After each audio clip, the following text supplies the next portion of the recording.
Welcome to Calculator Lab for Algebra 1, and we're going to talk about how to use our calculator to get better at understanding positive and negative numbers.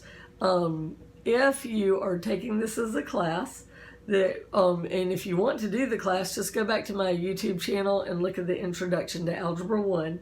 But we are looking in Mcdougal, Littell, page 71, Algebra 1, but you don't need this book to be able for this to help you. So this activity is not actually a technology activity, but it's one that I found that helps kids if we do it on our calculator. And this is the problem that the kids have. If you have these problems, the red is the teacher's edition. If you have these problems, and they're okay as long as it's something like the first one, 4 plus 5. But when you get to 4, -1 plus -7, a lot of times the kids have a hard time to know, is my answer going to be bigger or smaller than -1? What's it like to add two negatives? What happens if you have a positive and add a negative to it? What happens if you have two negatives and add them together? They will just get it wrong. So what I want you to do is I want you to try to do it in your head. Of course, yours is better than mine because mine has the answers. But I would like you to try to do the problems in your head and see if you went the right way, if you did the right thing. And then I want you to check it using your calculator. So, like the very first example here is -8 plus 3. So what we would do is we would turn on our TI-84 graphing calculator.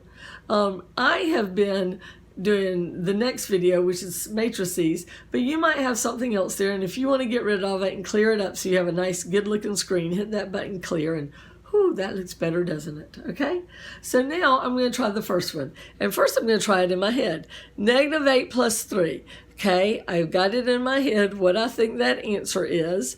I think it's going to be -5. Let's see if I'm right.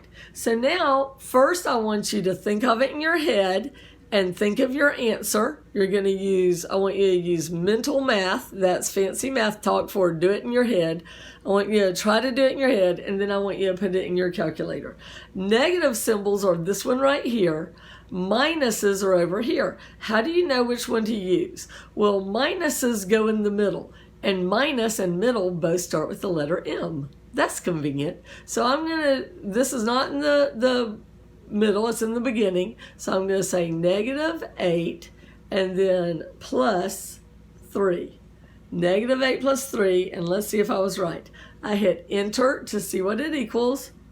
Boop, and I was right. Good thing. It'd be embarrassing if a math teacher couldn't do that. Now you're going to be doing the odds, so I'll do some of the evens for you.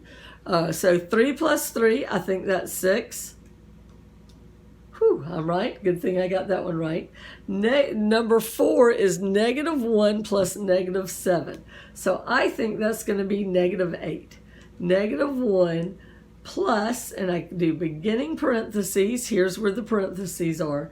Now, if you use parentheses, even though it's in the middle, you use the negative button on the bottom. So -7 in parentheses, enter -8.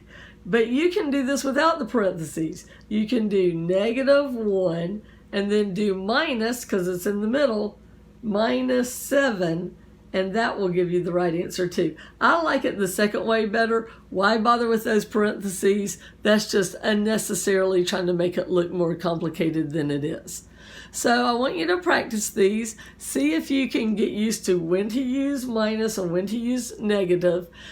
See if you can get used to thinking about positive, adding and subtracting positive and negative numbers. All right, and I think the calculator can be a good tool to help you do it. If you type it in exactly as written, it will give you the right answer. And another little thing about this too is if it's an order of operations problem that you don't know what you're supposed to do first, if you will type it in exactly as written, including using parentheses, your calculator knows order of operations and will do it for you. So you don't really have to know order of operations. As long as you're allowed to use this calculator, it will do it for you. And that's very nice, isn't it? All right, so that's going to be your calculator lab this week. Come back next week and we'll learn something more about our calculator. And what are we going to end with? That's right, math is great.